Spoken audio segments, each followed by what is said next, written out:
The Eagles defeated the Chiefs 21-17. Jalen Hurts was 14-22, 150 yards, no touchdowns, and an interception. But this is where all of his value comes in. 12 carries, 29 yards, and 2 touchdowns. These rushing touchdowns give him a floor that no other quarterback has. That's why I keep putting him at QB1 every week, because this is just bankable points. Like, they know they can get a yard whenever they want. If they get in close to the goal line, we know Jalen Hurts is going to get the ball. It's just, even when he throws for 150 yards, 14-22, he's still putting together solid fantasy days. So keep playing Jalen Hurts no matter what the matchup is.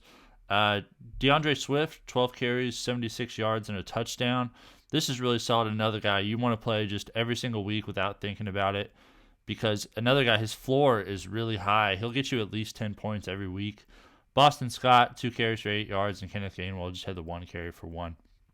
Interesting that Boston Scott had more carries than Kenneth Gainwell, though. That'll be something to note in case DeAndre Swift goes out. DeVonta Smith, 6 catches, 99 yards on 8 targets. We had a feeling this would happen with the L'Jarius Sneed shadow that A.J. Brown was going to be facing. Brown only had 1 catch for 8 yards. I think it mostly had to do with L'Jarius Sneed and DeVonta Smith just getting open.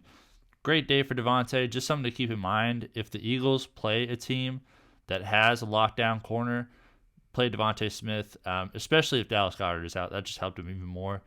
DeAndre Swift added 3 catches for 31 yards on 3 targets. Good to see him get more involved in the passing game. Julio Jones had 2 catches for 5 yards. I don't think he's an ad in any format, really. Kenneth Gainwell had a catch for 4. Jack Stoll just had the catch for 3.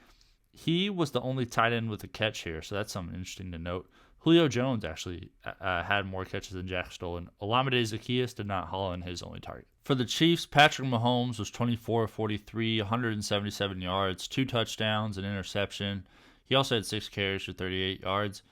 This is fine. It wouldn't be such a problem if we didn't draft him so high before the season. Like, second, third round picks will get you more than this, but Jalen Hurts is probably solidifying himself as the QB1 for the entire season. Our limitations for Patrick Mahomes need to be reset a little bit. He's not going to add the yards on the ground like some of these other guys will, like Josh Allen, like Jalen Hurts. So that's going to limit him. He also doesn't have the best receivers to throw to. So even though he most likely is the best quarterback in the NFL, he's been struggling a little bit as far as fantasy production compared to other years because these other things aren't really working in his favor as much. He's just become a very usable, not like a star of stars, but absolutely usable every single week. I don't think you have to really worry about the matchup with him. Isiah Pacheco, 19 carries for 89 yards. The clear lead dog in this backfield. Keep playing him every single week. I think he's pretty much matchup proof. He just had the 1 catch for 2 yards in this one. He hasn't had just the insane production here the last few weeks, but at least one of the few teams that has an absolute workhorse here in Isiah Pacheco, and he's really good too, so really solid play there. CEH had 2 carries for 20 yards. Kadarius Toney had 2 carries for 14 yards. Good to see him in the backfield. I think that's a really good place for him. And Jerick McKinnon just had the 1 carry for 7 yards. Justin Watson led the team in receiving. 5 catches, 53 yards, and a touchdown on 11 targets. Really surprising stuff here. I wouldn't go adding Justin Watson based off of this. It seems like we know Travis Kelce is going to get catches. 7 catches, 44 yards, and a touchdown. The highest scoring fantasy producer here. Still, it's going to be completely unpredictable who gets these passes aside from Kelce. Watson, Rice, Mecole Hardman's getting more looks here recently. Skyy Moore is still a thing. Rashee Rice, you're probably okay dropping him. He'll get you 10 points, I think, on the high side some weeks, but it's just going to be too unpredictable as to whether, this was the best matchup for receivers in all of fantasy, and still, Rashee Rice not even breaking 10 points here, so I think Rashee Rice is a safe drop, and I would also leave Justin Watson on the wire as well.